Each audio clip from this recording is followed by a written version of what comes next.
right, we'll reconvene to open session. In closed session, the board met. In regards to item 4C1, the board voted unanimously to approve a settlement of case number 2019060962 in the amount of $25,000. Before asking to approve the agenda, I'd like to ask if there's any member of the board that would be willing to read the norms. And then that would mean reading the norms at the end of the meeting. Sure. Thank you. Board norms. The board will come prepared and be fully present and engaged, deliberate effectively and listen openly without interrupting, work collaboratively and strive for consensus, maintain perspective with a sense of humor, not repeat each other or ourselves, not have side conversations, give full attention to the proceedings, no cell phone use, focus on the best interest of all students, commit to no surprises. Thank you. Before I ask for a motion to approve the agenda, just in case we need to revise the agenda, can I ask, I see there's some students here, welcome.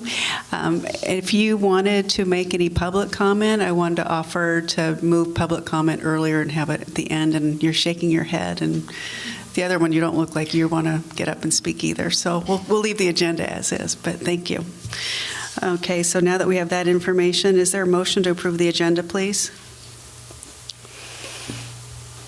So moved. Thank you. Is there a second? Second. Thank you. All those in favor, please say aye. Aye. Aye. So now we'll move on to the consent agenda. First, I'll ask if there's public comment on the consent agenda, and then I'll ask if there's any board member that would like any item removed from the consent agenda. So can I ask if there's any public comment? This is the consent agenda. Okay, seeing none, now I'll ask if any board member would like anything removed from the consent agenda for board discussion and consideration. Okay, can I ask for a removal? Can I ask for a motion to approve the consent agenda, please? So moved. All those, is there a second? Thank you. All those in favor, please say aye. Aye. Thank you. Now I'm going to adjourn the meeting because we now have a public hearing for the District Sunshine articles for TFT negotiations. And Mr. Lars Christensen. Good evening. As you are aware, the RADA Act has a sunshine clause, and that clause requires that prior to entering into labor negotiations with our bargaining associations, that we sunshine the articles that we wish to discuss and or negotiate. The district is sunshining this evening Article 2, working conditions, Article 4, leaves, Article 6, evaluation, and Article 7, salary and benefits. We hold a public hearing to give public opportunity to comment on those articles. And TFT, the Tamalpais Federation of Teachers, in turn will bring their articles for sunshine at our next meeting. So with that, we open the public hearing. Does anyone want to make any comment on these articles? Okay, we'll reconvene. And so let me catch my spot here. Looks like now we're going to trustee considerations. The first consideration is for the board to discuss changing the date of one of our board meetings from October 8th, and that'll be to whatever date we discuss, and it's for the Jewish holiday. We somehow overlooked that because I know we had a change in the school schedule, and somehow the board meeting date got overlooked. So this is a good time for us to consider another time in October to have a meeting, and that gives us plenty of time to notify the community. So I don't know if board members have their calendars with them, or if you have any idea if there's any standing meetings you have.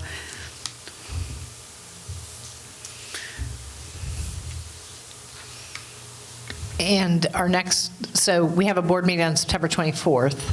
Yes. And then we have another one on October 22nd or October 29th? 29th. 29th. So then to me, it would seem to make sense to have it on the 15th rather than to have it on the 1st, which would be 1 week after the prior board meeting. 15th works for my schedule. Sam? Okay. Although, does it conflict with an LCAP committee meeting? No, no, LCAP's on, it does conflict with the curriculum council, but we'll just change the combined date. Okay, so this is an action item. Can I ask for a motion to change the meeting to October 15th? So moved. Thank you. Thank you. All those in favor, please say aye. Aye. Aye. Thank you. Okay, so let's invite Corbett Elson and discuss global studies, Tahiti, and Belize field trips. Great. Open up my attachment. So good evening to everyone.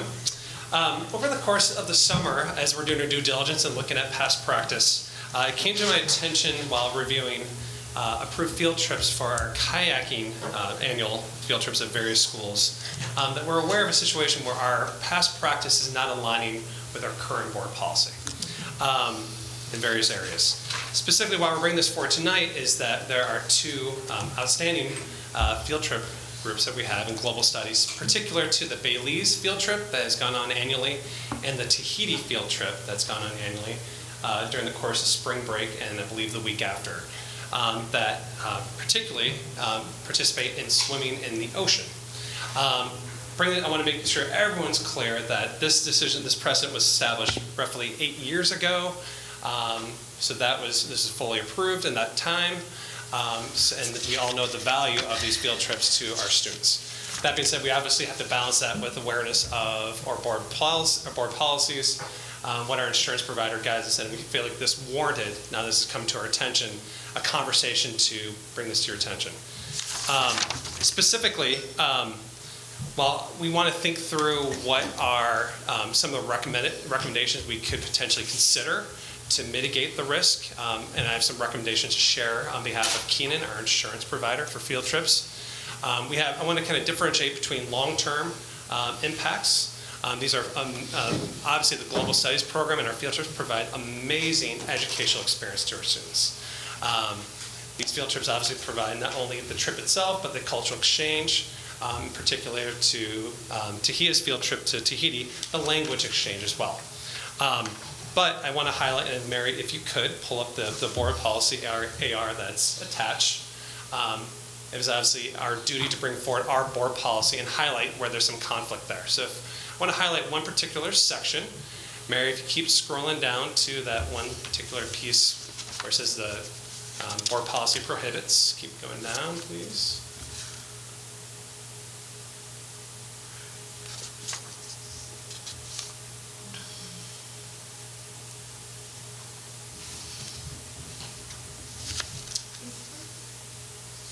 Yes. If you see where it's in bold right there, Mary, in bold it says field trips which include swimming, and that's the particular issues we're looking at across the board, but particularly to these two trips. It says the following water activities are prohibited by board policy. Particularly number one is the issue in play. Swimming in the ocean or the bay, other non-supervised bodies of water. So obviously saltwater swimming, if I could oversimplify that, is the issue in play. The Belize field trip is obviously swimming in the ocean. We obviously have a trip to Tahiti where obviously they're swimming in a lagoon. While protected, that's still salt water nearby to an ocean. Past practice in the previous administration had approved this with the understanding that the super waiver that has been signed by parents would provide an additional layer of coverage and liability should the unfortunate event occur related to this. While that was 8 years ago, the current advice we're getting from our insurance provider is while that does reduce our liability, it does not eliminate that. So that's the issue at play. How do we want to navigate that? Long term, in terms of our policy and these trips, I don't have a solution right now to recommend to you. I think that's an ongoing conversation we want to have, obviously with the board and our insurance provider that we're continuing to research. But in the short term, I think the challenge we have right now with this year is that the staff has obviously been operating off of past practice and approval for many years. And these trips take months, if not years, of planning. The Tahiti field trip in particular has an exchange with families from Tahiti that are arriving this fall. And obviously, going out in the spring. There's a lot of deposits that are made with families in the spring that go along with that. So this particular year is challenging because a lot of work has already gone into play. While we want to, I guess, think about and discuss how we want to mitigate that, I just want to acknowledge that that's the particular issue that's more timely. We're not asking for board approval or consideration, but a conversation to see what guidance might be provided. The last thing I want to add, and before I introduce and open up to the members of the Global Studies program and see if there's any questions. The recommendations that Keenan Insurance is provided to help mitigate our risk for this year are 4 things. One, having a certified lifeguard that's certified by the Red Cross as a present chaperone.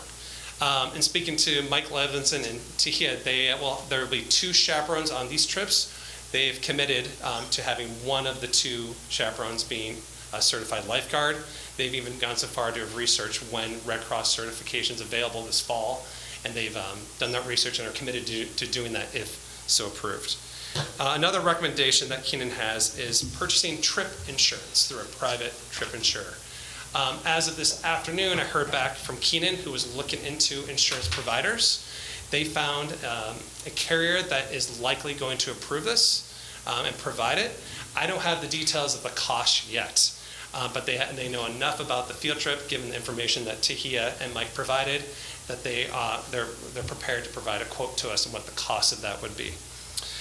Additionally, Keenan's recommending that we do still have a specific, they call it super waiver, but that's very specific to the tasks and the activities that would occur.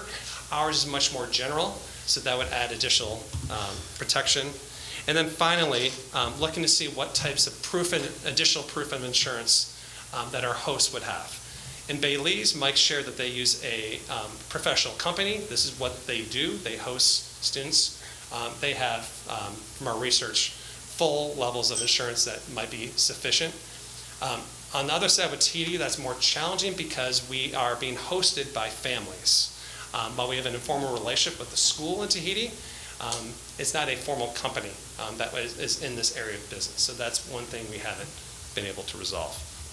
I do want to introduce, and just and later on if you have any questions, Brian Zalian, who's our Global Studies Coordinator for all the programs across the district.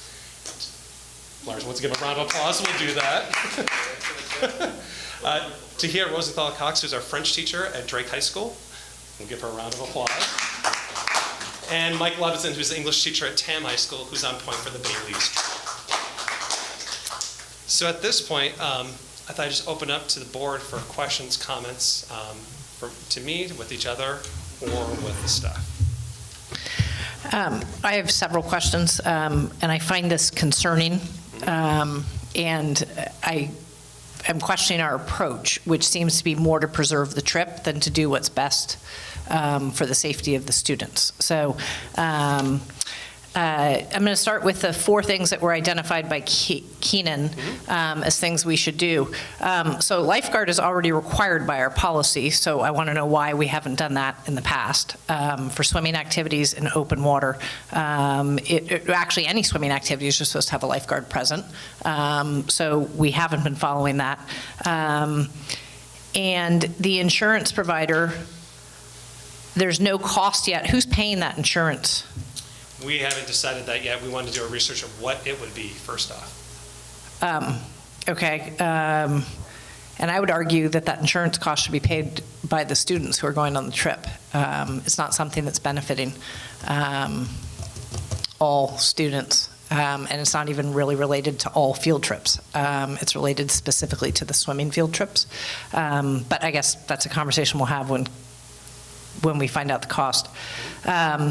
The super waiver, I'm concerned by the super waiver that we've used in the past because I don't think it references the activities that the students are doing. And as a matter of law, you can't waive what you don't know, right? So, I mean, you can, but it's limited circumstances. So are we, and Keenan said to have a more specific super waiver.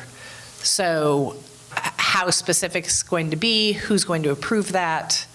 Because there's lots of confusion in the AR about when stuff comes to the board, when it's approved by the sites.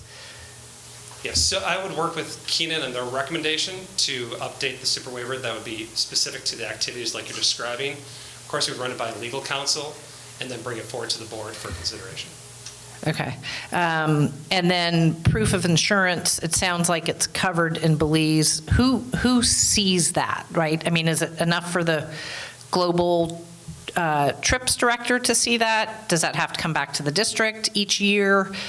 How do we do that? Because we can't say, oh, it's always been there, we've always used the same thing, and therefore they've had proof of insurance in the past, so we're good. Mike, with his contacts, solicited that from the company. They provided it to me. I did a quick review, and then I'm reviewing it with Keenan as well to make sure it's current and at the sufficient levels and provides the appropriate coverage. Okay, and then that's something that we would get each year for the trip. Correct, it'd be an Okay. annual part of it. And then it's difficult for Tahiti, but it needs to be provided. We can't, that's not a defense to say, well, it's, so it sounds like because families are hosting kids in Tahiti that we will never get a proof of insurance? Because it's individual family trips to Correct. the beach? Correct, that's my understanding, speaking with Brian, but more specifics of that trip. If there's not a entity, like a company, like we have in Belize, that provides additional coverage. Our students stay with the host families in Tahiti, therefore they're individual homes. They don't have means of that type of insurance. Okay. That's concerning because according to AR, swimming's a dangerous enough activity that we severely restrict how students do it if it's a day field trip or something else. And past practice doesn't guarantee future. So I don't know. I'm concerned about that. I'm also concerned about other things in the AR. I think we need to discuss this AR in more depth because I'm not sure that the Drake Sea Disc trip doesn't violate this AR as well. Kayaking trip? Yeah, the kayaking trip, because that's a specifically prohibited activity, recreational boating. So I think at some point we need to discuss it further. Right. But I know tonight it's for the discussion, purpose right. of those trips. I have a couple comments, but I want to open it up to the other board members. Any other thoughts or questions? You'll have another chance if you don't have something right now. Any other clarification? Looks like you might. Well, presumably we'll look at this then at the next meeting once there's a quote on the insurance, or, I mean, it's tough to sort of make any decision on this without knowing what it would be. Right. I mean, right now, it's really to start the discussion. And so if you have any questions now, it's a good time. I think you provided some information and direction, and let me give somebody else a chance first. Kevin, do you have any? Karen, do you have any? Well, just a question. You said this. Your computer. How many years have these trips been going on, did you say? How many of these trips? Yeah, for how many years? How many of the Bailey's trip has been going on for? This is the second year, and the Tahiti trip? This would be my eighth. 8th year. And in the 8 years, there's not been an incident? Not to say that doesn't dictate that there's not going to be. Have there been any incidents? No. Okay. I was actually going to make the exact same comment, and I wholly agree with Cynthia's comment about the cost of the insurance being the responsibility of the traveler, the student, and their family rather than on the district. Okay. So I have a couple clarifying questions and comments, because I appreciate, we look at it for insurance, liability, look at it from that standpoint, and then the fact that we would be devastated if something happened to any of our students any day, any place, on any field trip. And so that takes us back to, I think recently it was, and I'm sorry, I'm forgetting which field trip it was for It was for one of these global travel, and we'd asked Brian Zalian and you to come back to the board with more definition of what sort of protocols were in place to make sure that we were doing our due diligence as best we could, and that families were really thoroughly aware of what the parameters were. And, I remember that last spring, I believe. And I think this subject might no, I don't think it might. I mean, I would feel better just to hear more how, for instance, it's one thing to say that we'll have a lifeguard, but I'd also just would love to be assured that people go out and look at the situation and determine whether it's a safe place to swim. And where it does get tricky with all of these, I think, is the fact that we know that they are staying, no matter what field trip it is, with a host family. And so any information that I believe was provided before about how that communication, so that we're sure that the parents have all the information, that they're not ever surprised later whether their child gets hurt or not, because they are going to have to trust the judgment of the host parent, but it might be also making sure, just the same way that the students are very clear when they go on any of these trips, there's no drinking, and if there is, there'll be consequences, even when they're in a country where the drinking age is lower.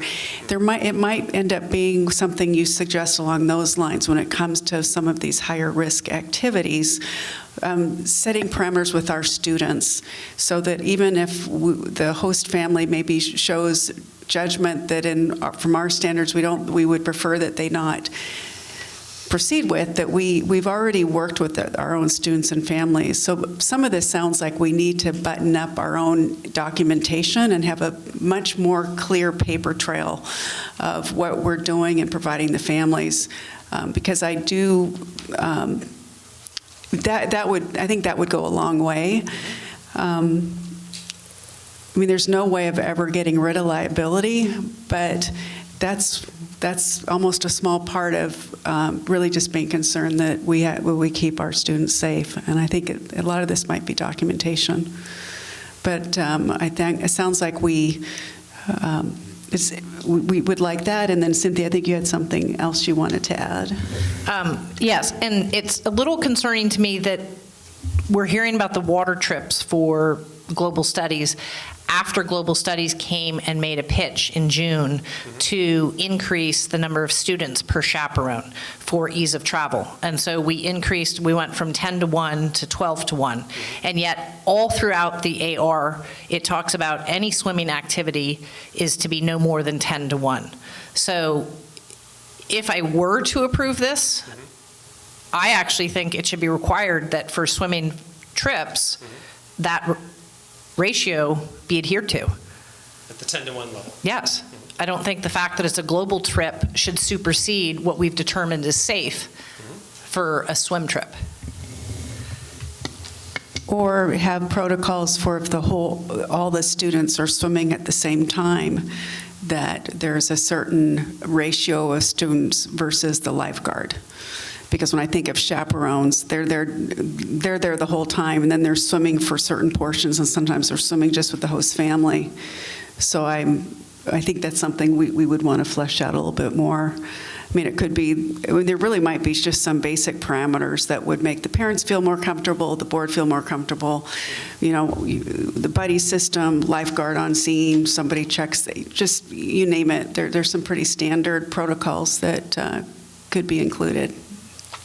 Agreed. And Keenan Insurance provides some updated guidelines in terms of risk management, so they're a good partner in those. Oh, good. Areas. Okay. So what is the timeline here? I mean, I know this is discussion, but I'm sure there's a drop-dead date for some decisions. And what is the timeline? I'm going to speak to it, but I'd like to invite Brian up to speak to a little bit of it. Because of the nature of the field trips being started, the whole process last spring, there are some timely natures in terms of if we're going to fork in the road, make some changes. It's obviously students have made deposits for these field trips. There's an exchange where families are coming in. So obviously, like all things, the sooner the better, but obviously we need to make sure we've done our due diligence and making sure we have the appropriate supports in place so that we're comfortable making that decision or not.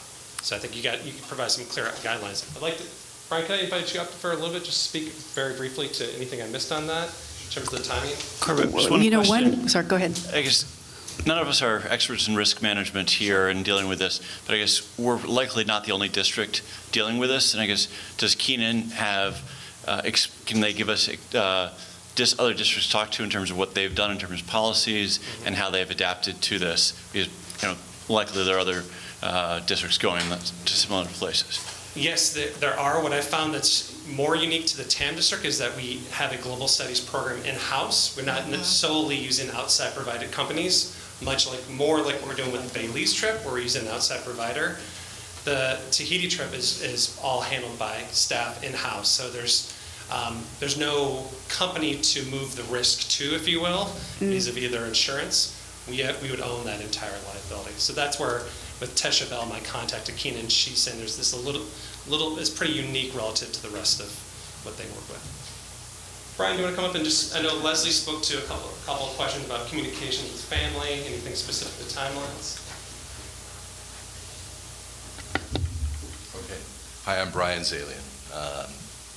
This is my 25th year in the district, and we've been putting on our global studies programs. I use the word program because they're not really field trips. They really are programs that we develop, and we've been doing them for 25 years.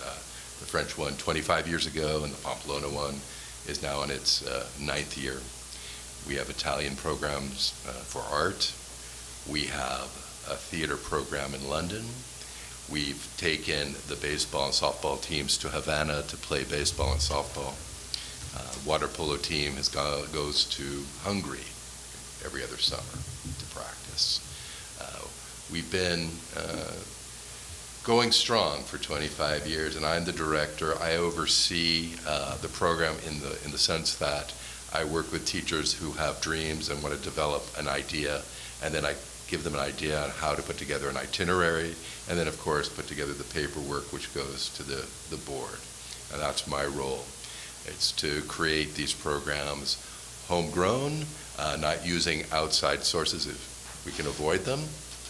And again, we've been very fortunate. There have been times when we've had bumps in the road, and we've had volcanoes. And the volcanoes, back in 2010, some of you know about. But we go through the problems and we've solved them. And the kids, for example, we've had thousands of kids who have gone on these programs over the last 25 years. Right now, we have the Pamplanicas in from Spain, and they're at TAM High School. The French will be coming in the end of January, and we are looking forward to the Tahitians to arrive on October the 24th for a couple of weeks. They've been in the process of corresponding with the Drake students, the Drake host families, and they are choosing their host family right now, so they know where they'll be staying once they arrive at SFO.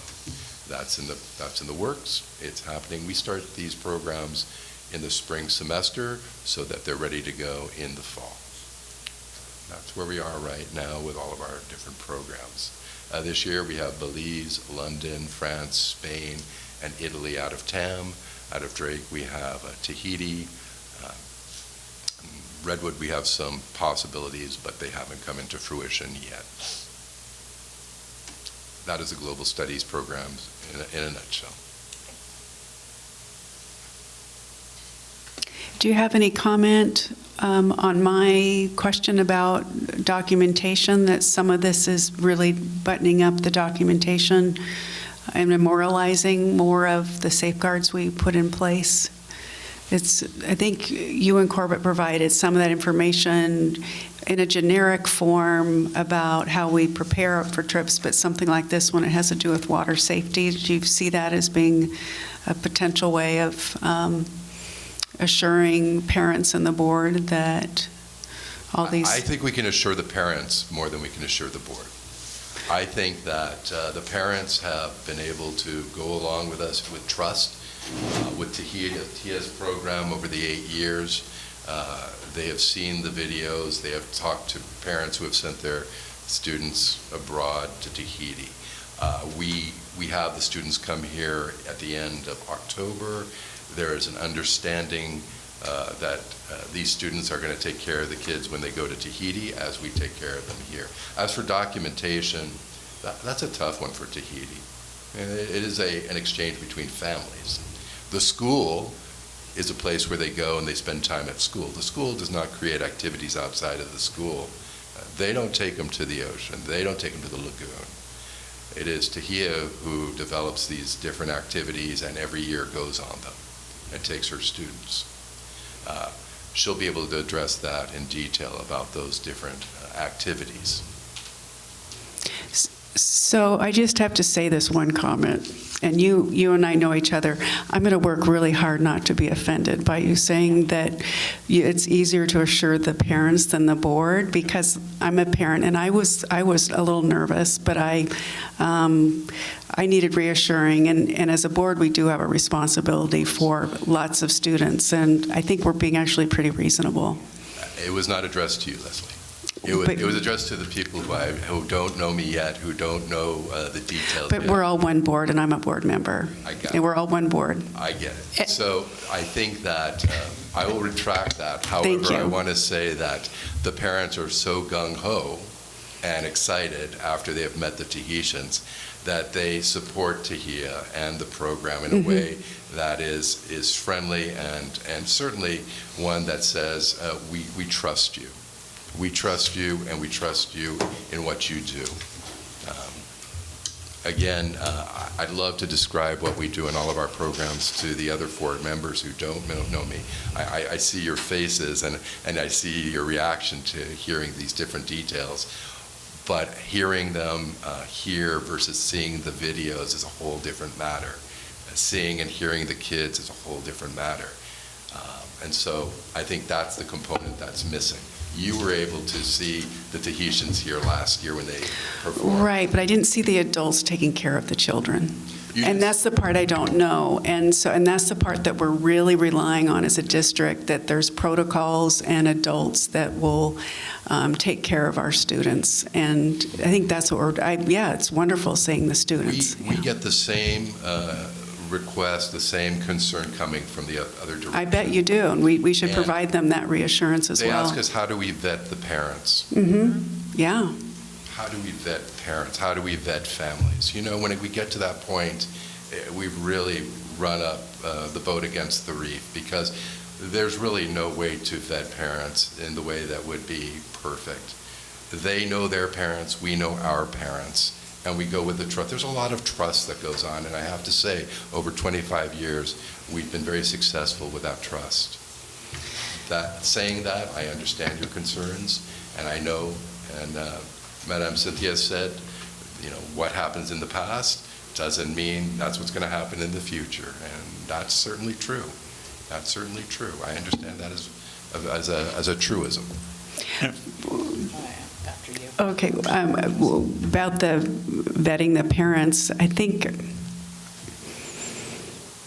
with everything that's been in the news and with, I won't even have to list it all, I think that is a concern, but what I think is helpful, rather than focus only on trust, focus on, as a district, we have chaperones that are going to check in with your children on a regular basis. They have a phone to call me anytime. They're told ahead of time if they ever do not feel safe to not be embarrassed to call.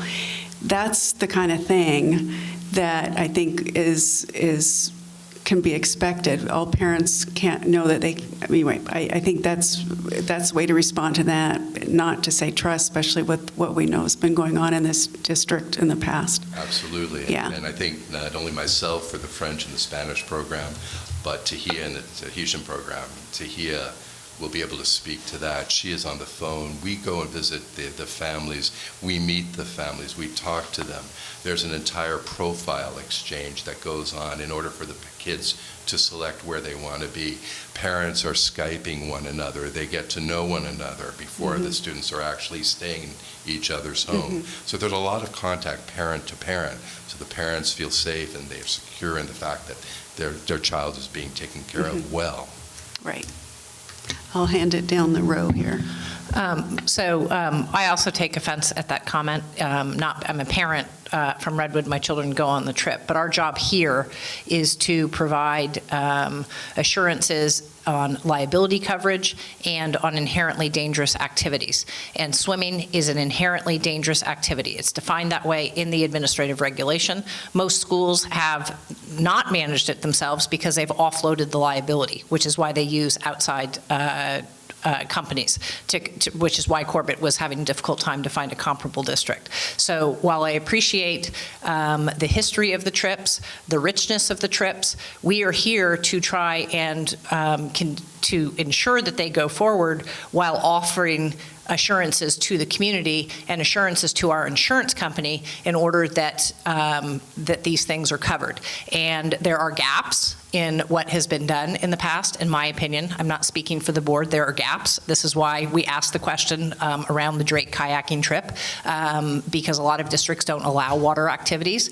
And so we're trying to explore those gaps. We're trying to work with you, trying to work with our insurance company to ensure that what we tell families about the safety of the trips is actually what's put in practice. And so in my opinion, that's going to require more documentation being provided to the district on practices on the trips, on descriptions of the swimming opportunities that may be available to them, so that when parents sign a waiver, they know what they're signing a waiver for. And trust is a wonderful thing, but trust doesn't get us very far if something goes wrong. And that's our responsibility as a board, is to make sure that we know what students are signing up for when they do this, and know that communication has been provided to the families, because they haven't been around for 25 years. They haven't been on the prior trips, and our job is to provide those assurances. So that's what we're trying to do here tonight. I think we're trying to work in the same direction, but it's not helpful to, basically imply the board isn't trusting the situation. Oh, no, I didn't say that, ma'am. I didn't say that at all. In fact, I agree with you. I think the board should look at these issues, and I think you should be looking at the one now that is in front of you. We've always worked under the understanding that we were doing everything correctly. And now we're being told that we have to look at it again through a different lens, and I agree with you.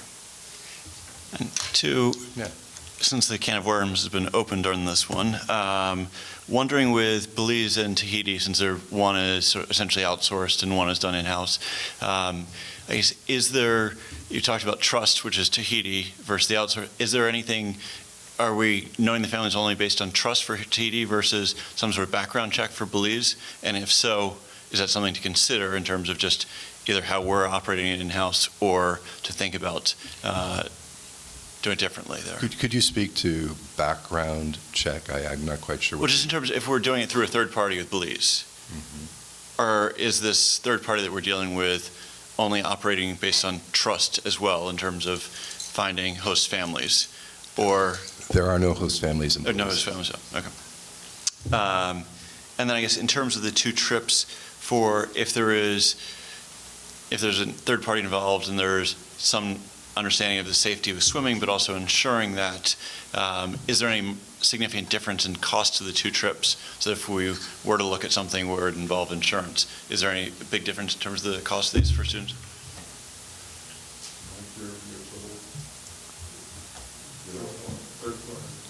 So the Belize program is in the ballpark of $3,400 and $2,300 for Tahiti.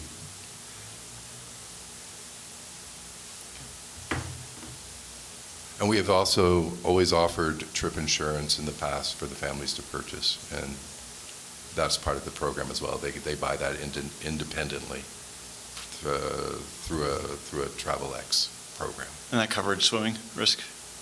I'm not sure if it covers swimming. I don't think it necessarily covers swimming. I'm not sure about that. I think it has to do with cancellation of the trip, hotels, flights. Okay, so that's a different type of insurance. Hospitalization, things like that. I could add to that, the travel insurance company, thank you, Brian.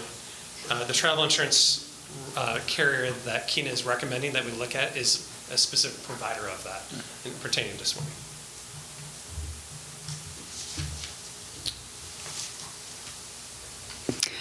So I want to ask you, so we could plan ahead, and I'll open it up again for the board members, but can you give us a little bit of a roadmap Sure. of where we're headed and drop dead dates and deadlines? Based on what I heard tonight and the timeliness and what I'm recommending, but open for feedback, is at the next board meeting, I bring this back for discussion, follow up on the items I heard tonight, specific to the cost of the trip insurance. Chubb is the name of the provider, so we have an idea of what that is. Think through the ramifications of a 10-to-1 ratio relative to these two trips. Have hopefully a recommended specific super waiver, particularly to the activities on this trip. And some, in addition to the swimming supplement that would be a part of this, that has specific steps outlined to the swimming safety that's aligned to our board policy. But that's the specific swimming activities that regularly go on these trips and what we can do to ensure thorough communication with the families. Those are what my notes are, but did I miss anything addition that you'd like to add or change? Any board member have anything you'd like to add? And I think what we could do is, if an individual board member thinks of something in the next week, just send an email. Do not copy the rest of the board, but just send an email directly to Dr. Topier and Corbett. For the Brown Act, we don't want to start any kind of communication. And then I'm going to ask that this be put on a future meeting for us to go through The AR this itself, AR yeah. line by line. That sounds very good. Well, thank you very much. I appreciate it. Yeah, thank you. Oops. I have with Michael and Tikia here, and they're really the eyes and ears of the program. And they came tonight to give more color because they are there. I was hoping that I think if you have anything to add in terms of safety, I don't think we need convincing that it's an amazing opportunity for the students. But I think if you have any information that you think would help the board understand how you monitor and how you keep students safe, it would be helpful, and it might be part of the follow-up meeting in terms of what you provide. But I don't think the board at this time can hear about the actual program unless, correct me if I'm wrong, okay, I'm not wrong, because they're really focused right now. We don't need convincing that it's an amazing opportunity. That's not the issue. Please come on. So long as it's about safety. Yeah, So I do describe in writing all the activities that the kids will do prior of having any family signing up their kids. Then I show videos. Then we have a pre-information meeting where we describe all the activities, and I have students come who went on the trip come and talk about the activities. So there are no surprises there. And then the families sign the super waiver. When we are in Tahiti, I call my kids, I would say every day, to check on them. I email them every single day. If there's anything that is bothering them just because of the mosquito or anything that bothers them, I am there the whole time. I don't go anywhere. I don't even go to the beach. I'm by my phone and my laptop just waiting for anything, if anything happens.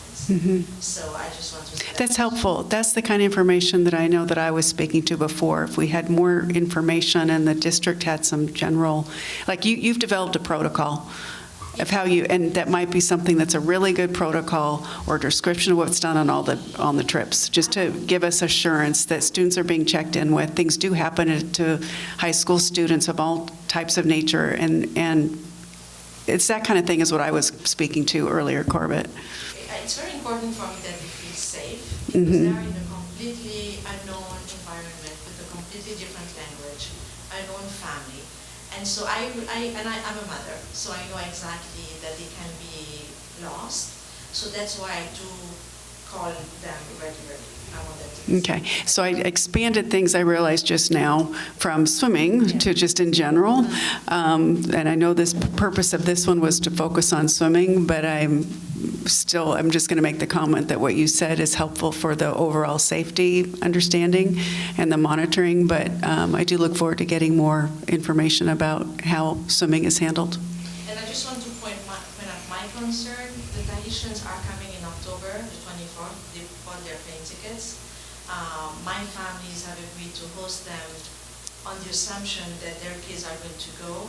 So if you decide not to approve this trip, you will have to let them know as soon as possible. And I don't know what to do with the Tahitians who are coming. They already bought their plane ticket.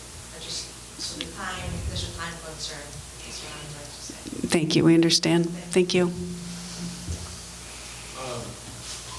So just specifically on safety, I understand. Just to be clear, the ocean we're talking about is like perfect, flat ocean, so we're not looking at any wave activities. There are 5 IZE guides, that's the organization we go through, including the 2 teachers. So it's a 3-to-1 student to supervision ratio while we're in the water there. The insurance that Corbett has copies of is full insurance from the moment our plane drops down in Belize until our plane takes off again. The insurance is extensive per person, per incident, and as you requested, he can vet that and Keenan can vet that. And so, and IZ has been bringing high school and college students to Belize for 50 years without a single casualty incident, and so their safety record is absolutely impeccable. So I think that's important. And just everything I did and all the promises I made to parents were with integrity, believing that I was doing it was how it was supposed to be done. And I know you aren't questioning that at all, but they have all sent off their deposits. They're all continuing to send the rest of the money in, and so I really appreciate your decision, your timely decision on this, so that I'll let them know. Can I ask, and so the IZ guides are certified lifeguards? No, I do not know that. I can inquire that, but I don't know the answer. Okay, but we are, me and the other teacher are committed to lifeguard certification, yes, absolutely. Thank you, that was very helpful. Thank you. Last chance. Or do we move on to the next agenda item? Okay, I think we're moving on to the existing refunding the existing bonds. And I like how you put existing. Yeah, thank you for coming. We'll let you leave. Thank you. And I appreciate you putting existing bonds and not, you're being very careful so that we don't start any rumors like what happened. Yeah, we all have the war scars from that. Okay. So tonight is just an update. There's no decision to be had. It's just an update on the process we're exploring for refunding our district's existing bonds. Again, like you said, we are not pursuing a new bond campaign. So this is just an update. There's no decision, but this is a preparation for the next board meeting on September 10th, where you will be asked to consider taking action that night. So this is to give you some time to process some pretty dense material. So just a quick reminder, this is provided by Keegan, who is the municipal advisor our district is now contracted with. As a reminder, we have 2 existing refunded bonds in 2010 series and 2011. They're called refunding bonds because they've been previously refunded in the past. It's a simple analogy, but refunding a bond has some similarities to refinancing a mortgage, but there's some differences. The similarities are that by refunding or quote-unquote refinancing at lower interest rates, you provide savings to the community. Again, our taxpayers voted and approved and are paying a bond to support us. So given the interest rate market right now is extremely favorable for various reasons we'll get to in a moment, there can be some considerable savings made available potentially to our district. One thing to note that's different than a mortgage refinance is that while refunding a bond does not reset the term of the bond. Refinancing a mortgage extends it potentially 30 years in a traditional 30-year mortgage. Refunding a bond does not extend the term. I'll get more into the taxable advance refunding or tax exempt in a moment. I do want to share, again as a reminder, there are costs associated with firms, underwriters, financial advisors, credit ratings. All of those funds will be paid out of the proceeds that come from the bond refunding, not the district. Very briefly, why have the interest rates become so favorable? There's a lot going on in the world right now that you're aware of, from the slowdown in Europe, the ongoing trade war with China, tensions in Iran, and obviously federal and other central banks making cuts. This graph shows the historical downturn on that, so we are at historical low levels. It's a very favorable time to be looking at bond refunding. A key part in this is credit rating of the district. On Friday, Dr. Topi and I have a scheduled meeting to present our district to the Moody's credit rating agency. This is the typical rating scales from the two largest credit rating agencies, Moody's and S&P's, or Standard & Poor. The following factors there are what typically play into a credit rating. We have a draft presentation we've been working with Keygen. We reviewed that on yesterday, and we're looking forward to presenting to them in the most favorable light. The last time the district was rated was in 2014, where we received a AAA rating, which is the highest you can get in Standards & Poor's. Coming up on September 10th, per the timeline we previewed last board meeting, we'll be bringing forward some formal documents for the board to consider to formally authorize refunding of bonds. One of that is an authorizing resolution and various other legal documents. These are, I just want to share that these are prepared by our legal counsel. ORIC is the legal counsel firm that we're contracting with. They are a very reputable firm in this industry. They are sharing these documents well in advance, vetting them, making sure they align both legally and accurately. Here's just a timeline that was presented last time. It's slightly expedited since the last time we met. Given that the interest rate market continues to be more favorable, we want to try to capitalize on that. So we moved up the timeline. The whole credit rating process, we moved forward 2 weeks, if not 3 weeks, so that the closing date on October 9th is 2.5 weeks earlier, as opposed to when it was later. I'll speak more about the May 7th date that may or may not be applicable depending on the next slide. There are two types of refinancing options, taxable and tax exempt. This is not a depth area of expertise for me, and Kevin, feel free, this is one of yours to jump in. But there's two types of options of refunding bonds. One is taxable, one's tax exempt. My understanding is that basically, as part of the recent federal tax reform, to make that federal action balance financially, they want to make sure that bonds were not refunded repeatedly within a certain time period, so that the federal government could receive some tax payments on that, interest on that.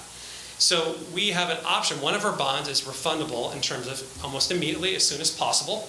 The other one's not. There would be a minimum time that we'd have to wait before we're doing that per legal federal law.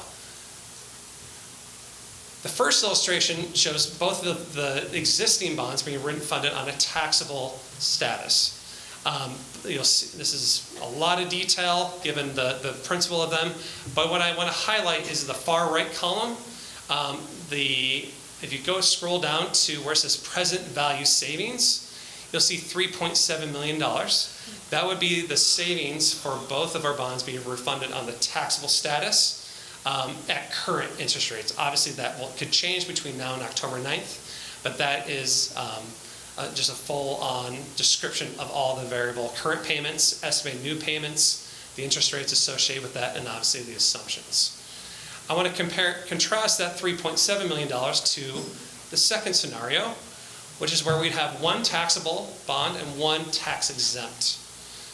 And you'll see also in the same cell, compared to the previous slide, a potential savings of $4.4 million. So the difference obviously there is roughly $700,000.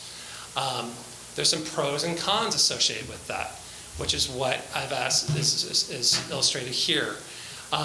The all taxable bond structure, both of them being refunded taxable, has some pros associated with it potentially.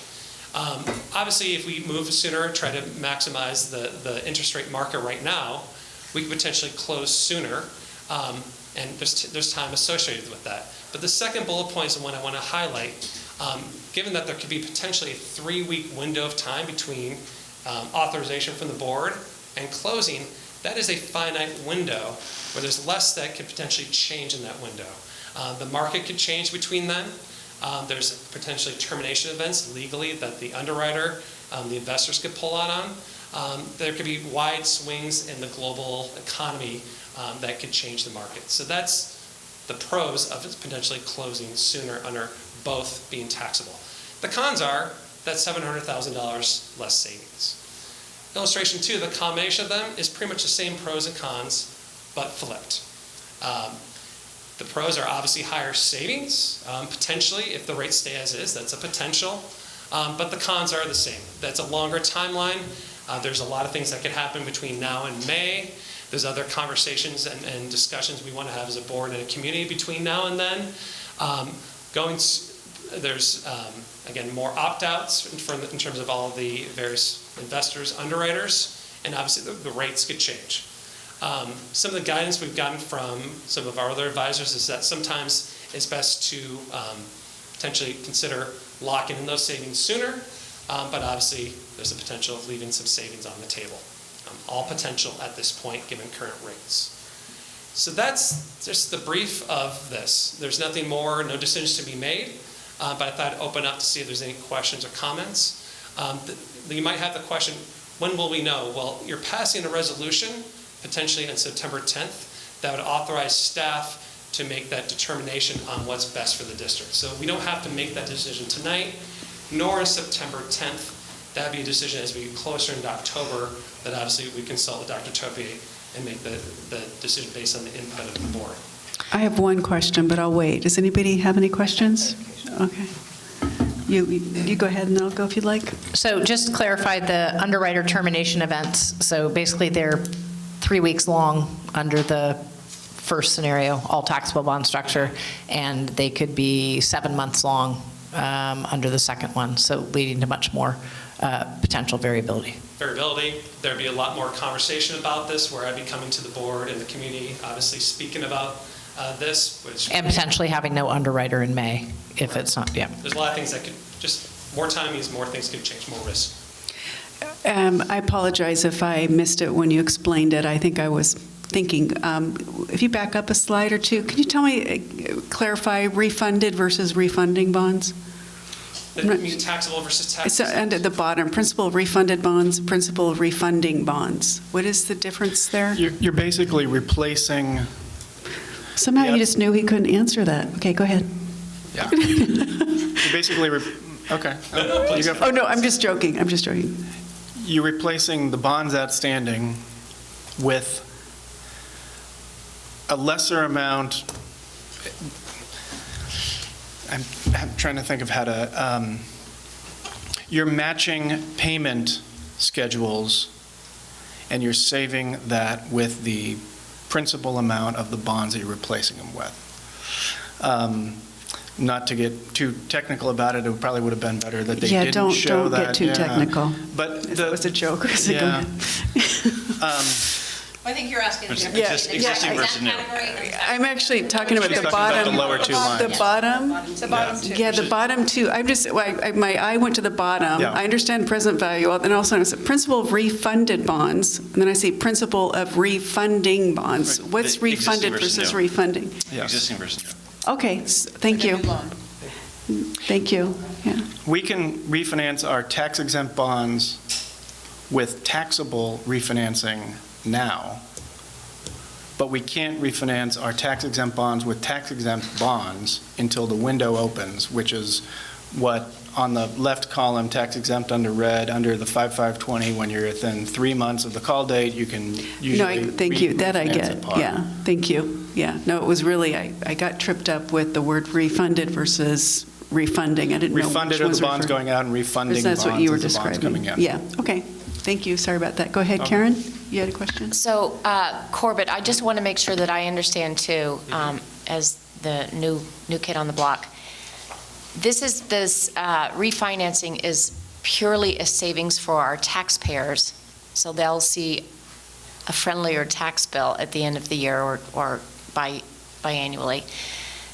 Yet the cost to the district will be, I think I saw it somewhere, $295,000 or thereabouts. Correct in the first part, not the second. Okay. half. So you're correct. Let's say we go with, let me point this out, this option where the $3.7 million of savings, that is a savings that goes completely out to the property taxpayers of our community. That reduces their property tax bill as that's spread across the 70,000 some odd properties. The cost of the refinancing to the underwriter, that is paid for not by the district, but that's taken out of the proceeds of the bond. So these That's still savings paid. are after the cost of those costs. It's paid by the district, it's just out of the proceeds. Yes, Got it, okay, that helps, thank you. sure. Any other questions or clarifications? The only thing is, so we had a conversation the other day with another underwriter. There may be a way to do an early call to achieve an all tax exempt execution. So Corbett, if you go to the next page, number 8, the right column, we may be able to do a tax exempt execution on the taxable bonds early in a way that would boost that $4.4 million savings up to more like 5. Over in the aggregate savings, $4,419,000, it's possible that and so we're waiting for an evaluation to come back that potentially a different underwriter would be able to do a tax exempt and tax exempt early refunding that would eliminate some market risk and also increase our savings by, call it 10%. So the closing period would be the 3-week one? No, it would still be in October of 19. You're just doing. Well, okay, or 1 month, but it wouldn't be the May of 2020, right? That was one of the Yeah. differences. The So it closing was- would both be, call it October 9 Okay. of this year. We're exploring that to see if it's an option. And presumably the $700,000 difference between these two options that are outlined here, that would either benefit those in terms of paying the real estate taxes there, but any risk, if we go to the delayed settlement, essentially would be to the district, correct? In terms of bearing that risk, in terms of it not settling, given issues in markets at the time. Sorry, Kevin, so the risk of it not So settling. if it's not settling, if the markets are in turmoil, that essentially is our risk It's our risk that. to the district, whereas the benefit, that $700,000 would be a benefit in terms of real estate taxes. But if we were to delay the settlement, it would be, the district would be bearing that risk in terms of assuming pleasant markets from now until May. Well, the district would assume the risk, but then you're foregoing the opportunity to refund money to your taxpayers, right? In the savings of the bonds, right? I mean, if you get to May and you have no underwriter or your interest rate is not as favorable, we've foregone potential savings for taxpayers. That's my understanding.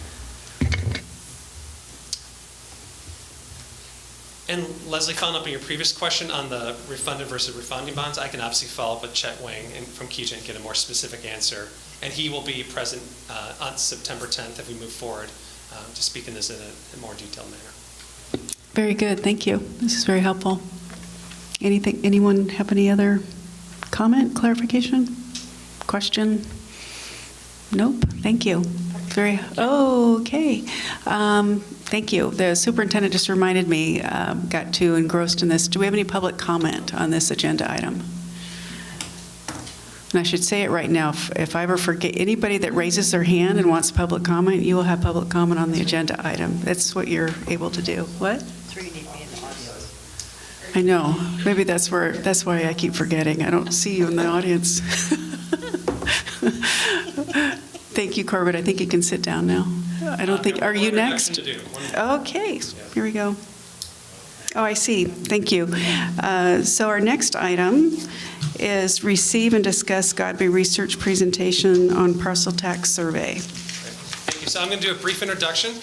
Just a reminder, in May, the board received a presentation from TBWB, our local advisors, and reviewed a potential parcel tax timeline with various options and explaining what the parcel tax process is to the board and the community. At that time, the board authorized us to pursue polling within our community that was conducted in July. TBWB subcontracted with the firm, the polling firm Godby Research. So it's my pleasure to introduce Charles Hester from Godby Research, who will be reviewing the poll, sharing with you the results, and sharing with both Charles and TBWB their analysis and open discussion with the board of the feedback and next steps. So with that, Charles, I'd like to introduce you.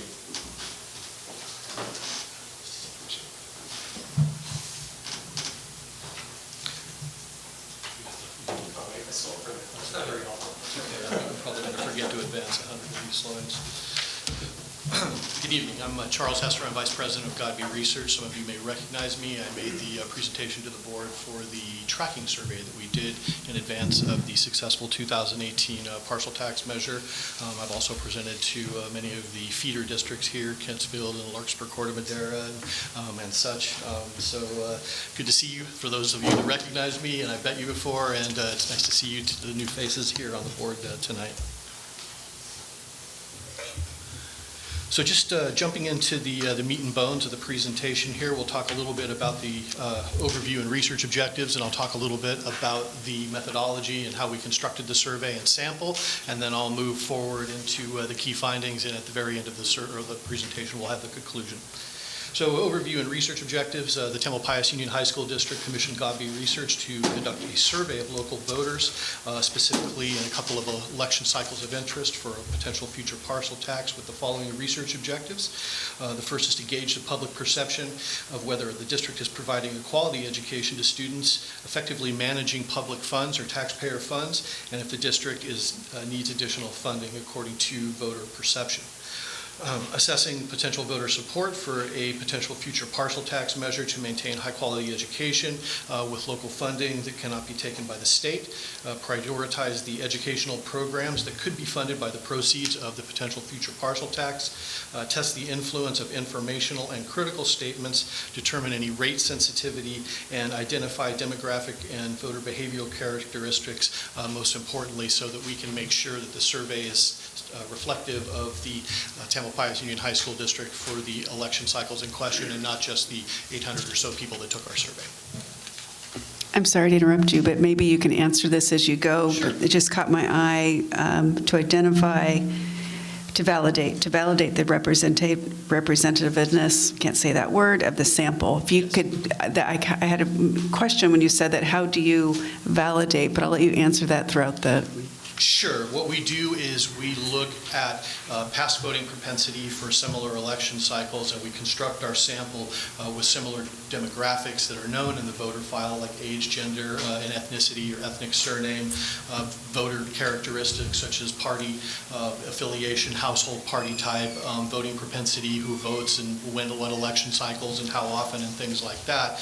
And then we look at what that data says versus what our results are, and if we need to weight any of the data to make sure that it's reflective of that larger population again, so that it is reflective of the, and I'll get to this, March and November 2020 election cycles, as opposed to just the 800 people that took our survey, right? We don't just take the first 800 interviews. We stratify our sample by the characteristics that I talked about. Okay, that was what I was wondering. Okay, so that makes more sense to me then. And then we create buckets, and then we... That makes much better sense. Okay. Thank you very much for that. Okay. The next slide is a little bit about the methodology overview. I probably talked about this ad nauseum in 2018 as we were switching not only from telephone surveys to hybrid internet and telephone surveys, but switching from doing cell phone calls, because nobody answers their cell phone anymore, to doing a text to internet on people's cell phone, which you'll see here is a tremendously successful way to get people to complete a survey in a local community. So again, we did a hybrid internet and telephone survey. This is similar to 2018, as well as the baseline survey that we conducted for the district in 2017. Among the phone portion of the survey, we did landlines, where we collected 116 interviews, and cell phone calls, where we collected 56 interviews. In the internet portion of the survey, we did text online interviewing, and you can see that the majority of the interviews came in this way at 476, and also emailed online at 163. A total of 811 interviews. We have mechanisms in place so that if somebody takes the survey, they can't go from their phone to their tablet to their laptop to their wife's laptop and take the survey more than once. They cannot forward the surveys to take it to someone else, and once somebody's taken a version of the survey, they're removed from the sample for the other versions of the survey, so we don't double dip in any of these interviews that are represented here. The universe for the survey is the roughly 73,050 voters that are likely to participate in the November 2020 election cycle in the Tam Union High School District, and a subsample of those voters likely to vote in the March election cycle, right? So we've got a presidential general election cycle that is going to be the highest turnout election cycle of any four-year election cycle, and some of those voters will also vote in the March 2020 election cycle. So everybody that votes in March will vote in November, but not everybody that votes in November will vote in March, if that's a simple way to put the sampling frame. The fielding dates were July 22nd through July 28th of this year. The average interview length was 22 minutes. We collected 811 interviews from the larger universe of the likely November 2020 voters and 695 interviews from the smaller universe of the March 2020 voters. This presentation will be focused mainly on the March 2020 results, and I can look up the results for November if there's any specific questions about those. The margin of error is 3.42% for March, but the more appropriate or margin of error that I'll be referencing is the 3.7% looking at, November, and 3.7% for March. And again, at the bottom, this is why we collect demographic information, is we want the survey to be reflective of these two universes and not just reflective of the 800 or so people that completed the survey. So question one in the survey was asking an opinion on whether the Tamalpais Union High School District is providing a quality education to voters. First we ask favorability, and then we ask the strength of that favorability. So is it favorable or unfavorable? And then we'll ask voters if it's very favorable or somewhat favorable or very unfavorable or somewhat unfavorable. In grouping these together, which we like to do, we can see the total favorability among voters for the March 2020 election cycle in the district is 69.7%. Or above 2/3. The total unfavorableness in the district is lower than 10% at 9.7%. So with a plus or minus 3.7% margin of error, so looking specifically at favorability, we could be as high as 73 or as low as 66%, but that's great. 2/3 of voters have a favorable opinion of the district, and this isn't parents, this isn't the community at large, this is registered voters, so this includes seniors, a large portion of seniors and people that don't even have children that are in the Tam Union High School District. Question two is an opinion on whether the Tamalpais Union High School District manages public funds effectively. Again, we're looking at favorability here, and we're grouping favorable versus unfavorable. Looking at total favorability, we're at 48%, or just under 1/2 of voters. Total unfavorability increased a little bit, so we're at 18.4, but still less than 20% of voters. But there's a lot of voters that don't know or don't have an opinion, which is about 1/3 of voters, which is that big gray area that says DKNA. We'd expect this to be a little bit lower. We're getting in a little, peeling the onion back a little bit and asking more questions with a little bit more depth, I guess. So we tend to see a little bit lower favorability rating and a little bit higher unfavorability rating, and an increase in don't know, no answer, which is what the DKNA response category means. Question three is agreement on whether whether the Tamalpais, Union High School District needs additional funding. This isn't like, would you support a parcel tax? This is, do you agree or disagree with this specific question? Again, grouping these together into strongly agreed and somewhat agreed, we can see that slightly over half, or 55% of voters think that the district needs additional funding, and just under 1/4 of voters, or 23%, think the district doesn't need funding, which is a ratio of 2.3%. And looking at total agreement with a 7% margin of error, that could be as high as 59% or as low as 51%. The next question, question 4 in the survey, is uninformed support for a parcel tax. And so what does uninformed support mean? It means that we've given voters no other information than the 3 previous questions, and then the ballot question that we came up with during a rigorous process with TBWB and the district. This is the ballot question. It's roughly 75 words. The formatting of the ballot question in terms of how we frame the tax rate is something that's been approved by the county registrar of voters in this county, and is something that has been successful for the district in the past. So to maintain high quality, and this will be the first time I read it, I won't read it for the interim ballot test and the final ballot test, because this will take several hours to get that done.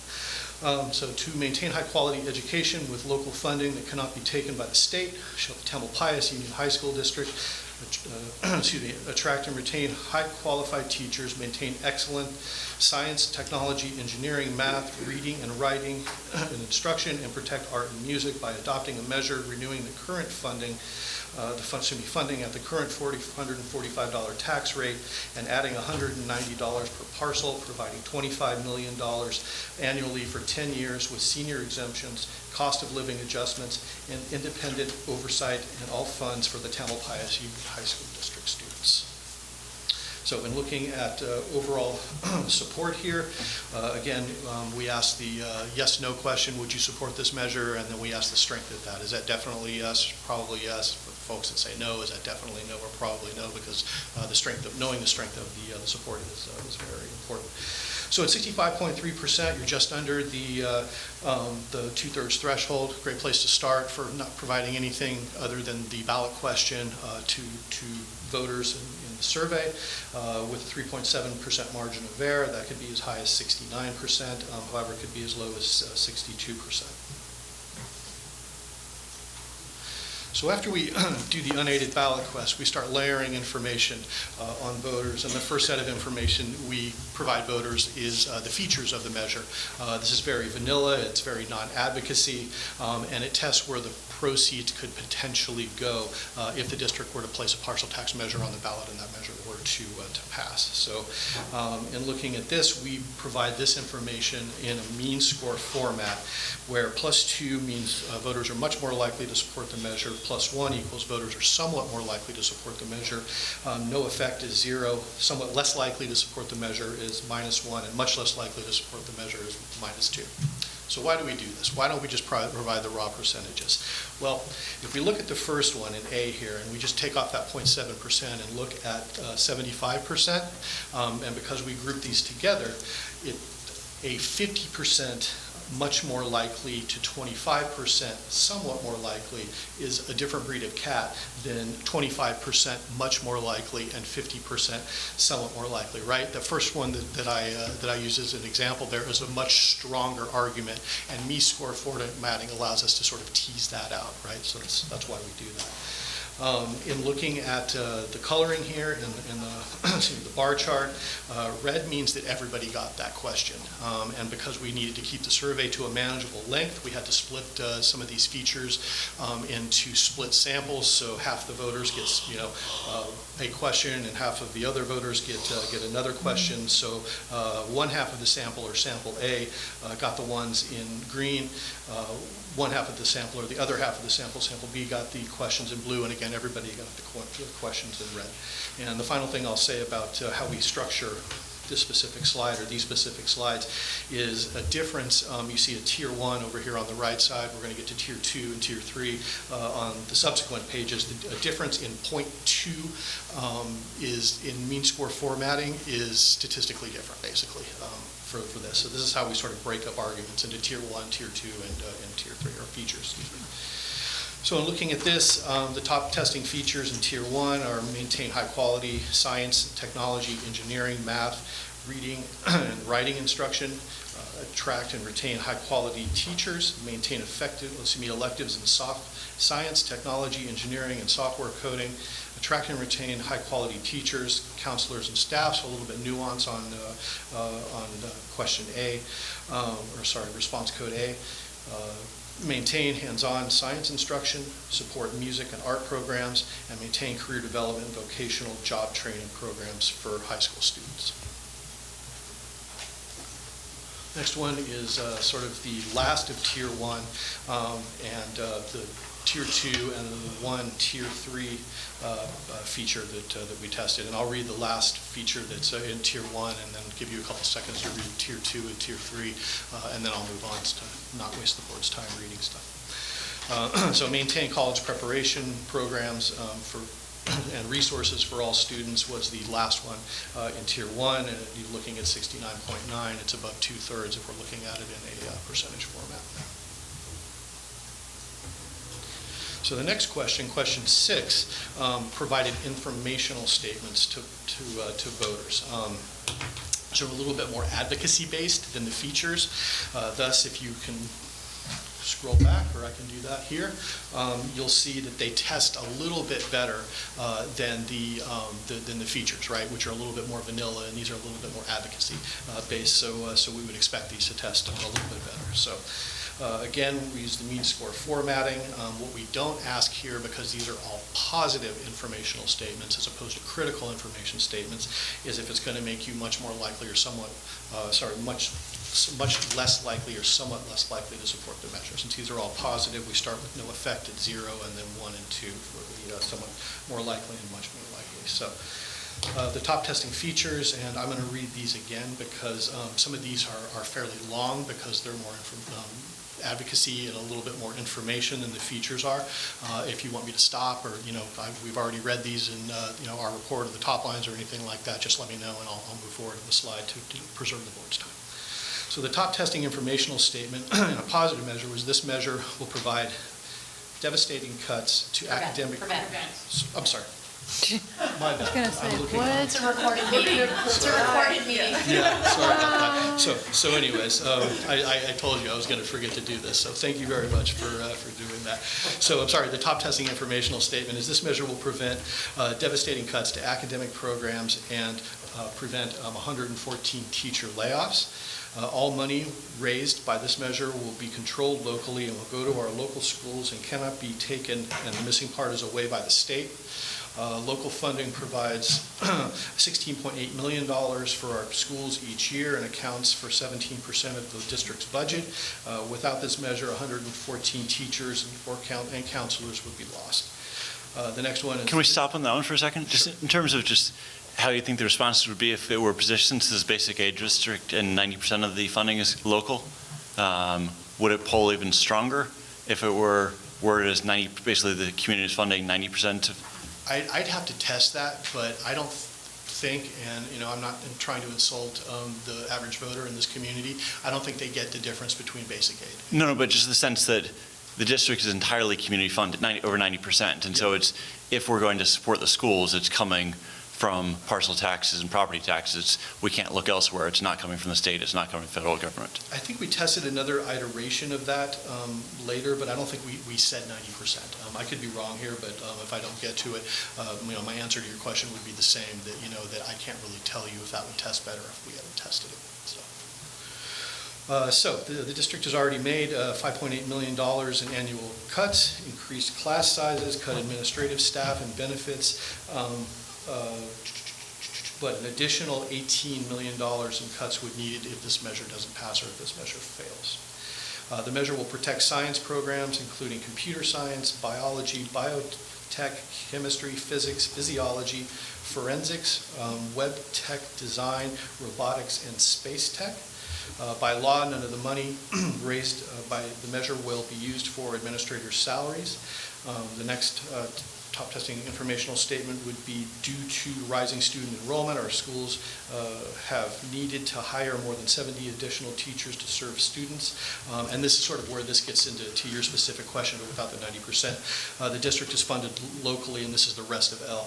The district is locally funded without additional state funding, even with more students attending the district. So we looked at it that... Right, but that sort of implies that there is state funding, and there really isn't. If you look at the budget, There is. Yeah, There is. No, but it's less than 10%. I mean, there is state funding, but I mean, we didn't test that. We didn't test the 90-10 in the survey, but we did test that if more students attend the district, you don't get any more money from that. And then C is the last one for this page, and the measure requires independent citizen oversight and audits to ensure the money is spent as promised. So informational statements, the final Tier 1 statements, again, I'm not going to read the Tier 2 one. I'll give you a minute or so to read those, and then I'll move on. But the last two are senior citizens, many of whom live on fixed incomes, would be exempt from the measure. And then the final Tier 1 statement, informational statement, would be that our high schools are ranked among the best in the country with graduation rates above 95%. We need this measure to continue to provide a high level of education to our students.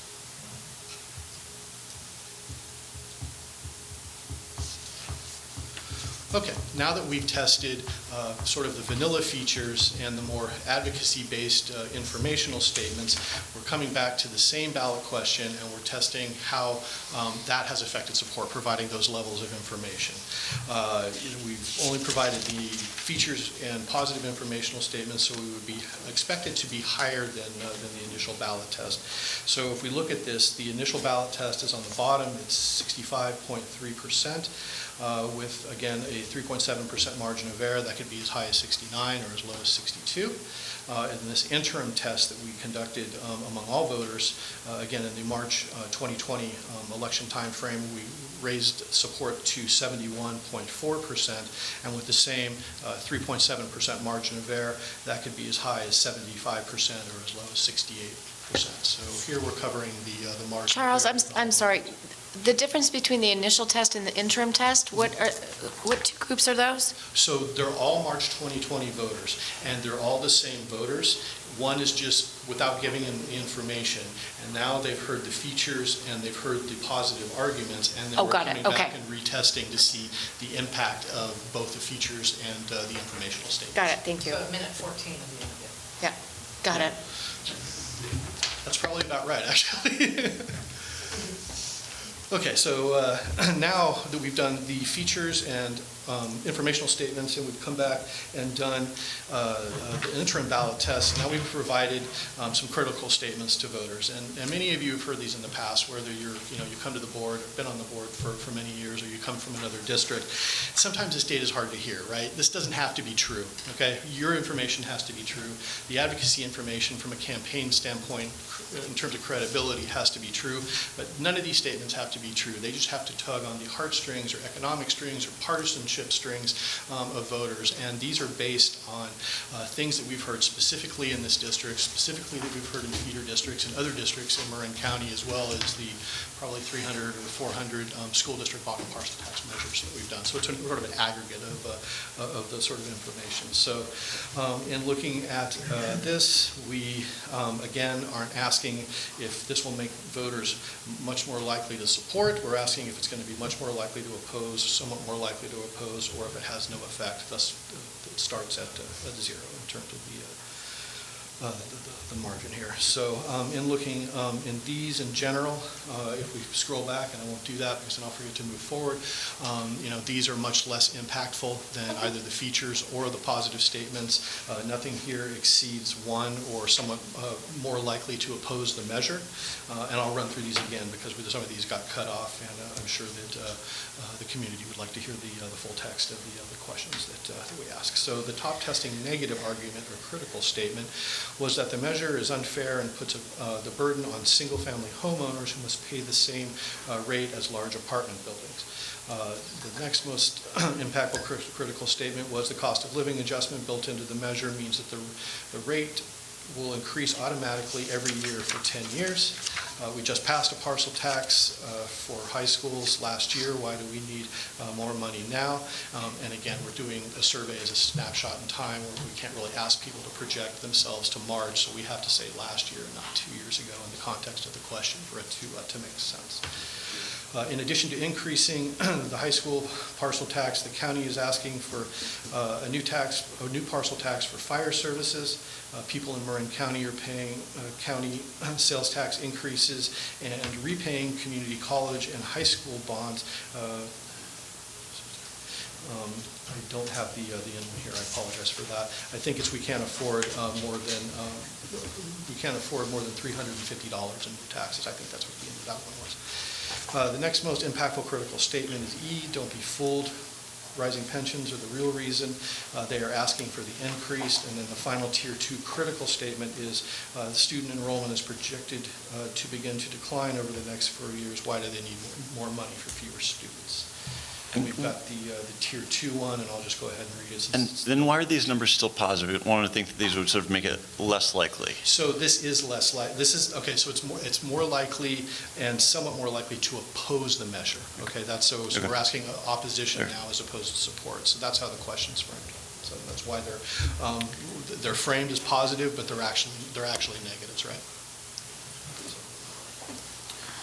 So moving on to the informed support for the parcel tax. And informed support, now we've given voters everything that they may hear in our best attempt in working with TBWB in the district as negative arguments, positive arguments, and informational statements that could come out. So we're trying to simulate a real election in terms of what voters could see or hear if the measure were placed on a ballot, if a measure were placed on the ballot.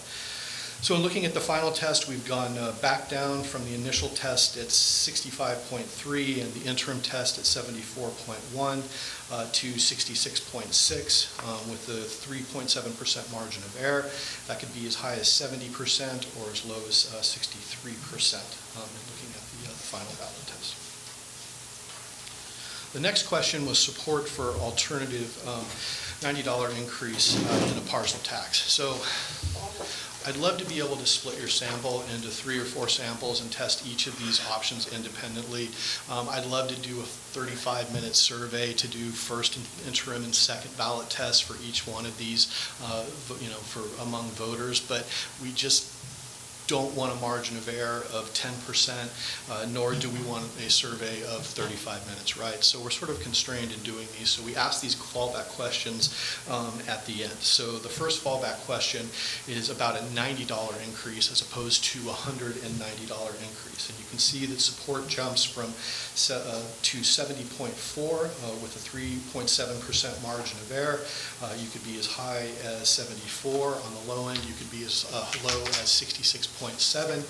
You're right there at the margin of error, right? You know, this is an enviable position compared to other districts. And this is fully informed at this point, so. Yeah, okay. So we've given everybody information, we've given them the final ballot test, and then now we're asking, so what about this? You know, what if we did this to just give voters some options in terms of, you know, not proceeding or steamrolling with a $190 parcel tax and not knowing how it's going to test, you know, as we're developing the survey, right? It's not until the results that we know how this stuff tested and if it, you know, was worthwhile to sort of ask these questions.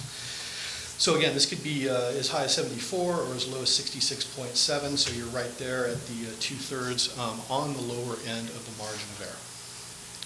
The final substantive question in the survey, and substantive, like before we ask all the demographic questions that we need to ask that aren't contained in the voter file, is support for really just extending the parcel tax at its current rate for 10 years, so no increase for this.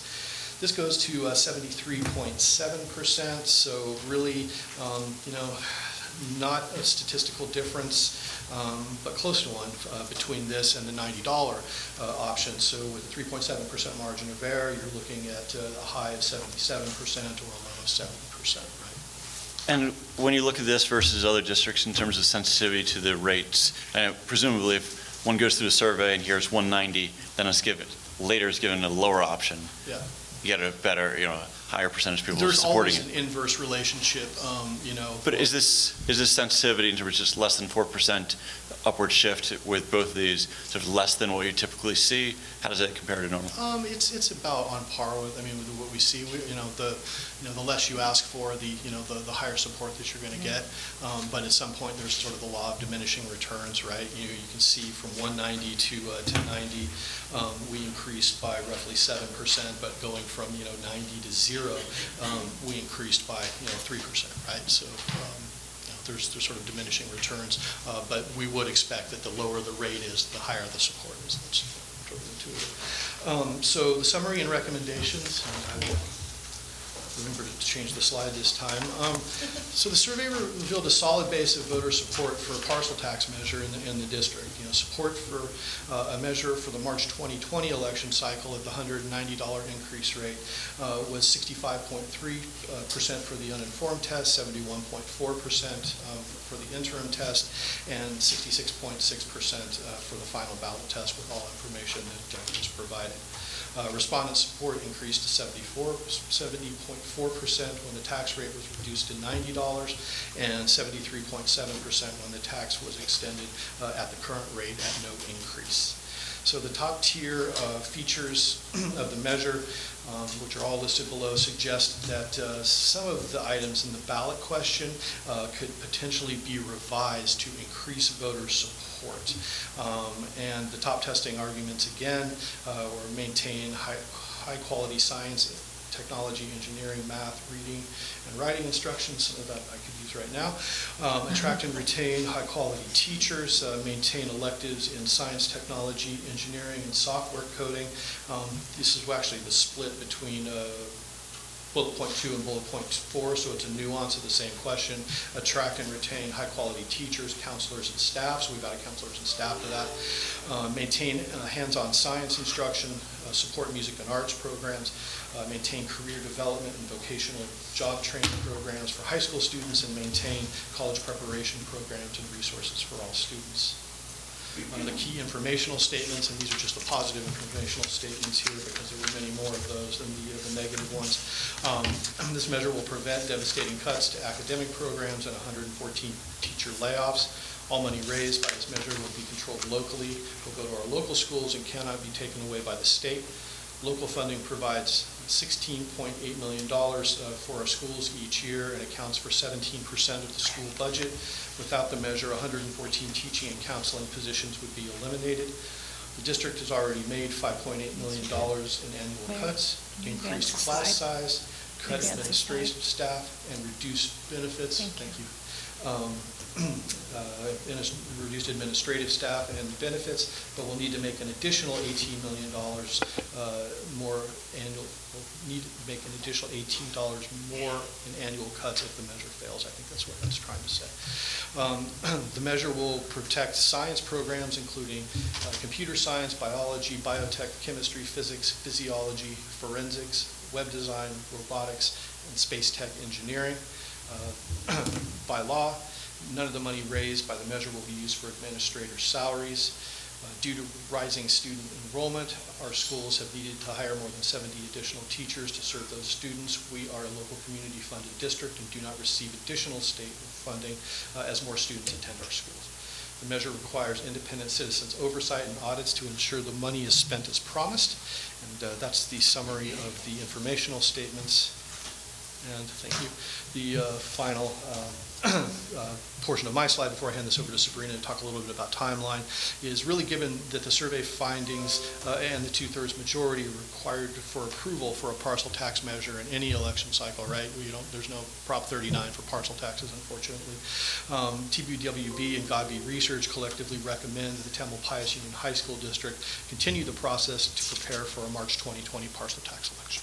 And one question in terms of some of the comments about the cuts and layoffs and such, do we need to be careful about using that language, given this is a March 2020 or November 2020 versus expiration in June 2022, and that anyone going against it would say, this isn't really true, the existing parcels run for 2 more years? Yes, that is certainly the case, but we're looking at, what would happen if the measure didn't pass.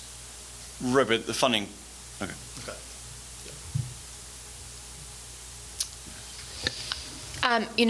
A little bit to Dan's point, though, is there really has not been any reference to the fact that these expire when they expire. So to communicate that it would be a replacement of an existing tax, it wouldn't be layered on top of an existing. We didn't test it. It wouldn't be layered on top of. That would be more in the communication. That's not for testing purposes. It would Okay. replace the existing parcel tax. Got it. In any of these formats, right? It would replace the existing parcel tax with a 190 extension, or 190 increase. It would replace, the existing parcel tax. If you went in March and did this with an expired, at 90 or with a straight increase. But I also believe that's, based on how it's worded, right? I think that you can also word this so that it sort of goes on the end of the parcel tax as opposed to replacing the existing parcel tax. But I don't think that I know that we didn't really test, one option versus the other option within the survey. Another comment, or am I reading this right, that when we, so the nuance with regard to high-quality teachers versus high-quality teachers, counselors, and wellness staff, that actually polled a little less supportive, if you will, or compelling to voters? Yeah, it was still tier 1 votes for them.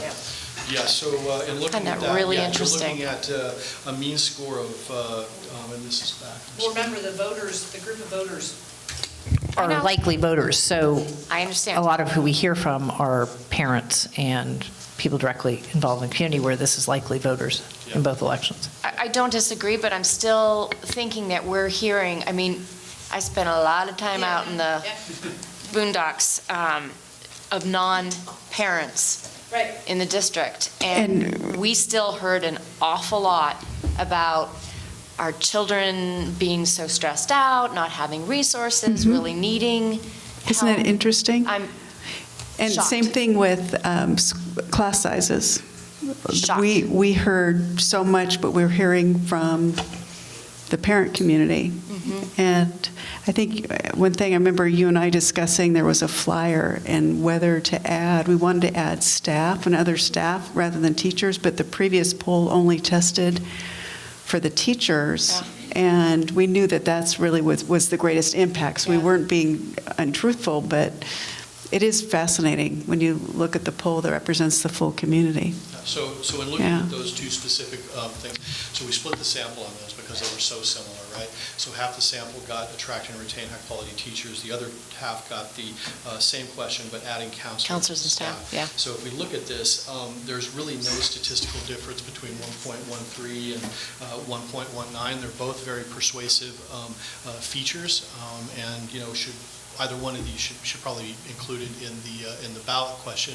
I guess the question for the board, if you decide to move forward in terms of a ballot question and ballot resolution, is given the statistical similarity between these two, this is 3 more words out of 75 words, right? I mean, this is and with AB 809, I want to say SB 153, and now that we have to put, how much it raises annually, I mean, the state's been cutting into that 75-word ballot question with things that are mandatory in a ballot question. So that's a question for the board, is how important, and it's an important issue, right? I don't mean to, say that it's not important. Is it important enough to make a ballot question versus, being included at the top of the ballot resolution, right?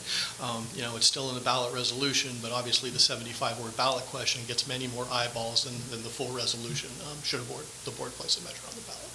I vaguely recall the last poll as well, that we had wellness centers and it did not poll very high, and we were surprised at that. And what I wonder is that when the district was in the process of funding the wellness centers, anyone that opposed the wellness centers made it very clear they cared about the students' wellness.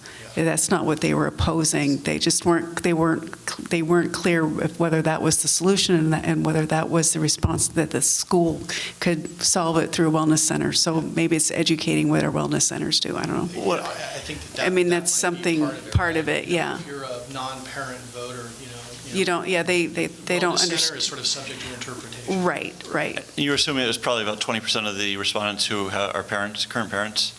I'd have to go look at the demographics. But Right, so then if 80% don't have kids, there's probably less support for wellness from that. yeah, well, and we probably asked the question in the district, right? So they may have a child in a feeder district, but not currently in this district, based on how we asked the question. But yeah, 20% sounds about right.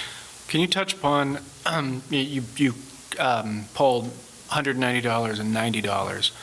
If $190 is $192 or $196, at what point you reach a number where you start to see softening of support? Well, I think, I think $190, is what you guys need, right? $90 is that magic number, and we just happen to hit it where at the lower end of the margin of error, we're right at that 2/3 level. I'm not saying that you can't pass $190 parcel tax. It's entirely possible. You outperformed the last poll. You ran an excellent campaign. You provided excellent information to voters. The impacts of some of the other measures that were on the ballot, like the TAM sales tax, didn't have much of an impact, on the district. So, I think that each one of these options, well, I think that both of the options should be considered. I think that there's really no value in the no increase parcel tax, right? It's within the margin of error of the $90 increase. So I can't tell you that, by doing a 0% increase and putting it on the ballot, you would see higher support, right? You might see a little bit, but it's within the margin of error. I really can't say. Okay.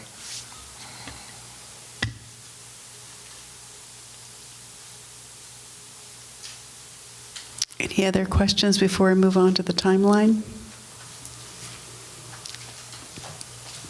Okay, thank you. Sure. And, I guess the last thing I'll say is, you've got a pretty good runway now for March, right? The last time I presented here, I want to say it was like the last board meeting or one of the last board meetings. Yeah, we had 2 months. Oh, did you last time? Okay, to make that decision. Yeah, but we got some good, I remember very chairs. hot weather because you were looking Yeah, at. yeah, it wasn't, yeah. Okay, it wasn't that. So Yeah. you have a little bit longer of a runway now and a little bit longer of a runway during school. So, public education and outreach is going to be important, and each of these options should be considered. Great, thank you. Sure. So Sabrina.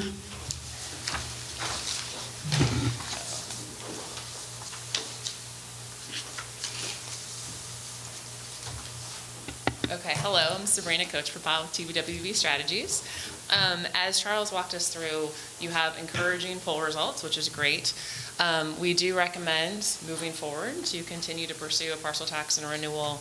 I know going into this with the poll, you had some thoughts about tax rates and what's feasible. I think what's really encouraging about your results is that the 190 increase is feasible, right? With that high watermark, right? When we give people information, when they understand your needs, understand what the parcel tax will fund, we see that support goes all the way up to 71%, and that is encouraging. Of course, there's a sensitivity to some opposition statements, but we're still within the 2/3 we need.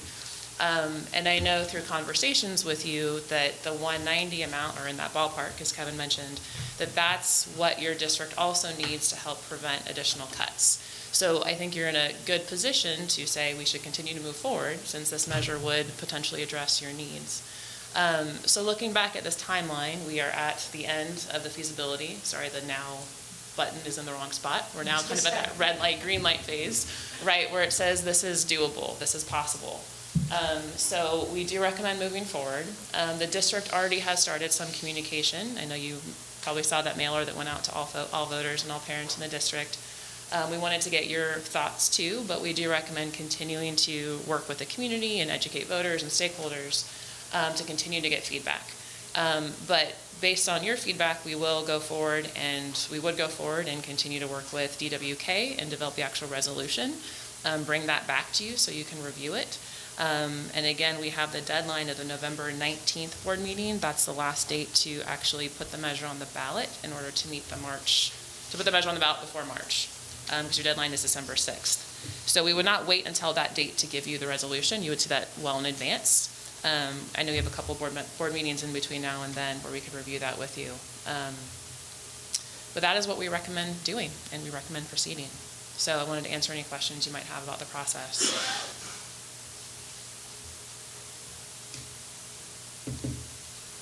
If any. Just to clarify for everyone, so if we go ahead and put it on the ballot, once it goes on the ballot, we stop hearing from you. So once it goes on the ballot, we would recommend doing one more communication to voters to let Okay. people know exactly what is on the ballot. Okay. But yes, that is when the district steps back. You can update the website, have information on your website, but then step back, and that is where we'd want to make sure there would be a campaign there to continue the process. For some reason, I thought it was after we passed the resolution at a board meeting. I'm sorry, is that what you not said? I thought you said once you actually got it on the ballot and filed it. Yeah, so once it's filed, exactly. Oh, yes, Once it's passed, okay. once it's on the Once it's on, okay. Yes. And now we're free, it's all informational. I mean, we can't be advocates, so we have to be careful. Yeah, regardless, it always needs to be informational only. Right, But right. once there actually is a measure, right, there's even more Then it's scrutiny. even more scrutiny, okay.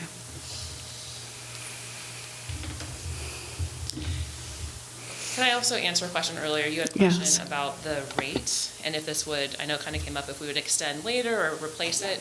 I think this was tested to actually replace the existing measure, since you have the COLA, right? If we were to have a measure that were to continue once this current one expires, the rate that would be in the ballot question would be a higher rate.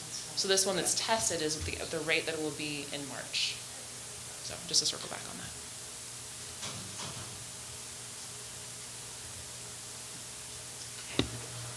So you said earlier you needed, tonight, do you need direction from the board to start working on the resolution, or is that something that maybe I have to ask the superintendent? No, I think we wanted to give you some time to think about it, but Yeah, I we would noticed it need wasn't an direction. action item, that's why I was Yeah, questioning. need Okay. direction. I think when it comes to these things, the sooner the better, It's not an right? action, right? Yeah, I didn't think so. No. But it didn't, I thought we had to report it as taking an action on the agenda if we were going to make some sort of formal action. And I thought it was more of an informational item, was my point. We can We're have not taking consensus. action on anything because That's we're what just I was saying- clarifying. That's what she's That's what I was clarifying. asking, because I thought I heard her say that, and that's why I was questioning, yeah. There's no formal action. Right. but Right, okay, good. It's helpful to get a sense. So you'd like us to nod if we're still very interested? Yeah. I would say I'm heartened by the results from the polling. I am continuing to be engaged in the financial climate. And so I would recommend that we give a green light to continue with the building. I guess the next stage is give you the green light, my recommendation, give the green light to start building consensus and working towards bringing a resolution to us. And I would recommend at the $190 amount.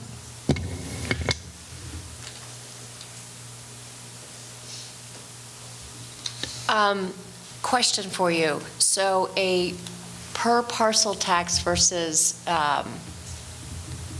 per square footage, can you give a brief update on where that stands? I know that in the East Bay there were some problems. Could you just bring us up to speed on? Yeah, there has been some recent legislation that indicates that's possible to do the per square footage parcel taxes.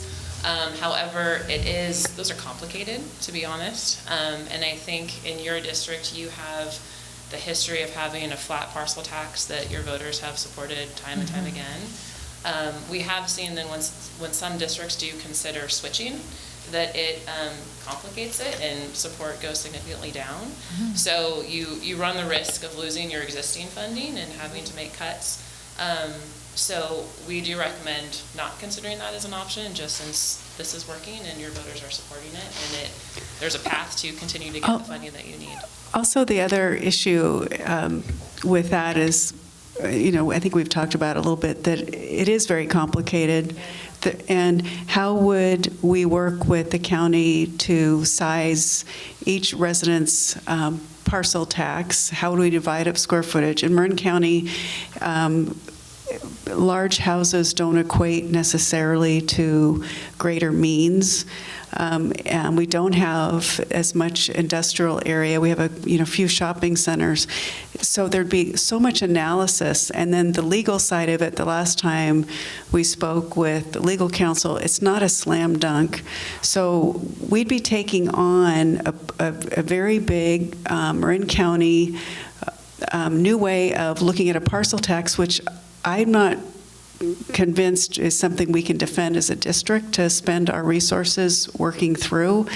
I would love it if another entity or interest group could do that legwork and bring it to us, but it's a lot for us to take on when we really owe it to our students and our community to keep the district in the shape it's in. So there's started to become a rub with that whole issue. But I'm like you, I want more information, but I don't know how to get it. Yeah. Well, and can I just interject, because I'm in that problem district in Alameda, both which the Boricus decision, and then they moved to a square footage, and they did pass it. It is being challenged. Yes, the square footage is being challenged. At least it's been 2 years in the courts? Oh, yeah. Well, Boricus took much longer than that, Yeah. right? Because then you have to decide, right, if it's decided, and then you appeal. But Alameda has the benefit of it's being its own school district, K-12, so there's no feeder districts. So not only would this be confusing to the community to redo the high school one, all of our feeder districts have flat taxes. And so, or not flat taxes, but a flat one, per property parcel tax, flat parcel tax, which I think would add another layer of confusion. Got it, yeah. If I could just say a couple of, I have some experience in at least one of these districts that have done this. So the Alameda one was challenged in court because what they did is they charged a different rate for commercial and residential, right? And so the resolution there was they just went back up, put it on the ballot with a flat I think it was 10 or 12 cents a square foot for both residential and commercial. So one of the misnomers is, heck yeah, we can stick it to our commercial entities because they don't vote, but you can't, right? Because that's already been litigated in court, and you can't do it. The other district that we've worked for in the East Bay is the West Contra Costa Unified School District, and it totally made sense for them to do it because they have this huge thing called the Chevron refinery sitting in the middle of their city, well, on the periphery of their city. But that took extensive negotiations with Chevron so that they didn't, flood a negative campaign. And I think that aside from complicating, the ballot question and throwing more numbers into the ballot question is, do you have the time to engage your large apartment owners, that are rentals, and it's one person that owns, the building and they lease it or rent it, and your large commercial owners, because that becomes, a big negative because those people can certainly throw a lot of money into a negative campaign.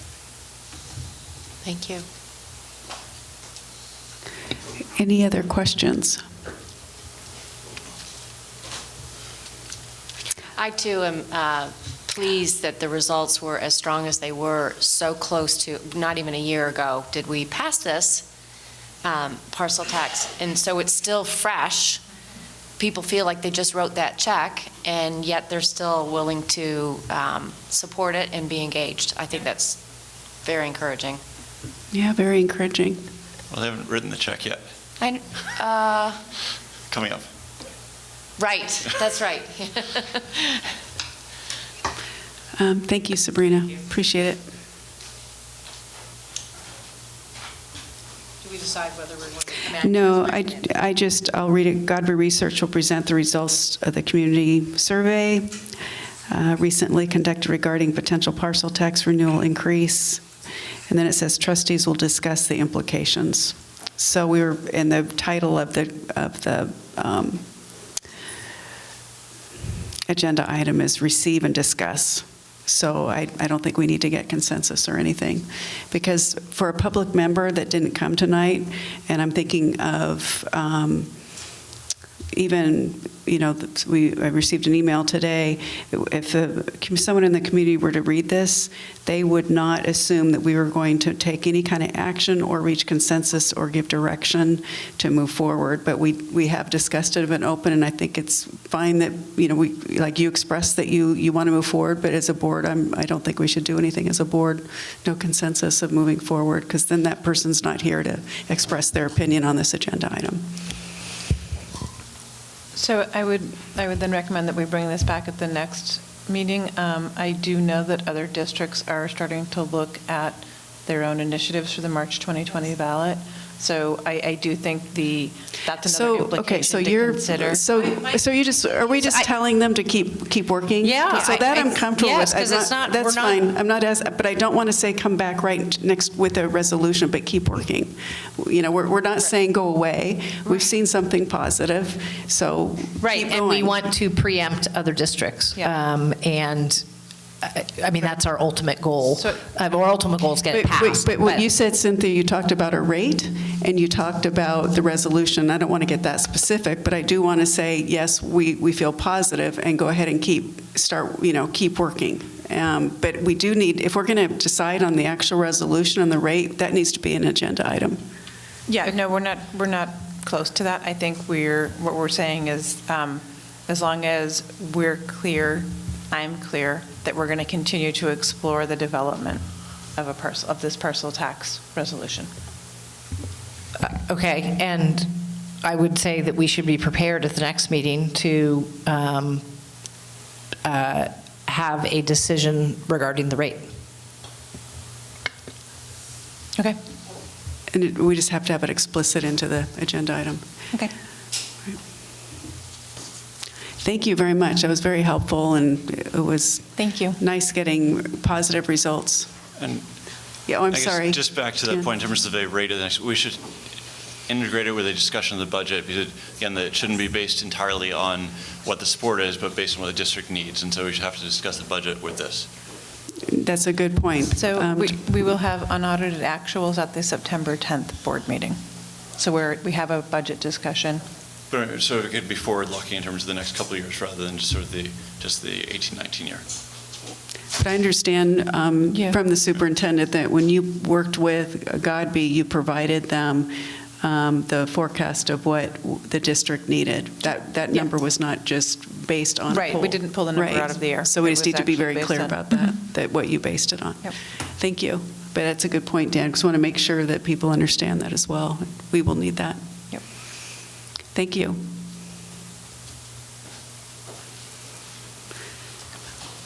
Is there any public comment? Any public comment on that last agenda item before we move on? Okay, thank you. Next up will be the adopt resolution 19-2 to allow emergency repairs at Caldwell Theater. On to more mundane matters.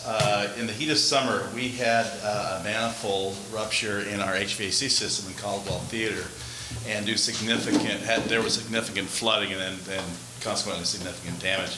We actually were very fortunate. This happened on a weekend, and Ben Cleveland happened to be in that theater on a Saturday, Wow. prepping, for an upcoming, school starting. We need to not just make the repairs to all these damages, but we're fighting potential mold intrusion now, given the volume of the water that was in that building. So what we're asking this evening is that the board pass an emergency resolution that allows us to hire a contractor recommended to us by our insurance provider without the bidding process. So the resolution is before you. I'm happy to read it to you, but you have it in your packet. And we wouldn't ask if it wasn't an emergency. Our insurance provider has put a $90,000 cap on the repair. We have a $25,000 deductible. And we'd like to get to work right away. We've actually already started with the drying and the pulling of all the wet material out and so forth. It's specific to the men's and women's restrooms, ticket booth, and the foyer of the theater. Any questions or comments from the board? This item? Dan, did you? No? Move to approve. Okay, thank you. Can I have a second, please? Second. Thank you. This is a roll call vote, Mary. Aye. Aye. Aye. Aye. Aye. Thank you so much. Thank you. Okay, I think we're nearing the end. So, pardon me? Halfway point. Oh, my gosh. I didn't know we had such long trustee reportings this time. I'm just trying to get to the end here because we already approved the consent. So now we move on to the superintendent's report. Pardon me? Board evaluation. Oh, thank you. So the self-evaluation has kicked into play, and let Mary know if you've not received a direct email from CSBA. They have an online tool, and go ahead and fill that out over the next 2 weeks. And it just occurred to me, Karen, I don't know how what were we thinking? You don't need to, if you didn't get it, it was probably deliberate. You don't need to fill it out because it's from the past 6 months, not six days, yeah. Or actually longer than that now, since December. So thank you. So we have to clarify that with them, Mary. I didn't catch that, and just not till I was looking over at you. So you'll receive that, and you have about 2 weeks. We used it with the last board. It doesn't take very long. It's very quick, but the tool that it spits out is actually really helpful, and then we'll have a follow-up time that we'll go through that self-evaluation. And it won't be ready in time for our governance, but that's fine too. We can go over it at a follow-on meeting. So now moving on, unless anyone has any specific questions, we'll move on to the superintendent report. Hi, everyone. Well, since the last time we met, school started, so that was a very exciting, given that was my first opening as superintendent. It was actually this board meeting 1 year ago that I was nominated to be superintendent, so here I am, a year later. What do you know? The opening of school has gone really well. It's been a very smooth opening. All things considered, I am really grateful to the teachers and administrators and staff that, given the constraints this year that we're working under, that we had an incredibly positive and smooth opening. So really grateful. Thank you, everyone who worked on that and got us all up and going for the year. I was able to make it to all 5 sites for opening day and to see the focus on relationship building at all of the sites. It was just a really nice sort of realization. We focused on that back in June at our admin team meeting. We were talking about, when we look at our values and respect and responsibility and those things, and then incorporate that with student learning, where we landed was strong relationships. And that it's really vital that we build those with all of our students and with all of our staff. And so that was a theme that was carried out throughout our own professional learning. And then I saw it at all of the sites on the first day and at the staff development day. And it was just a really, really affirming thing to see. It was great. Drake's Day 1, if you've never seen it, is really worth it. They do these amazing community building activities, and it's a very Drake day.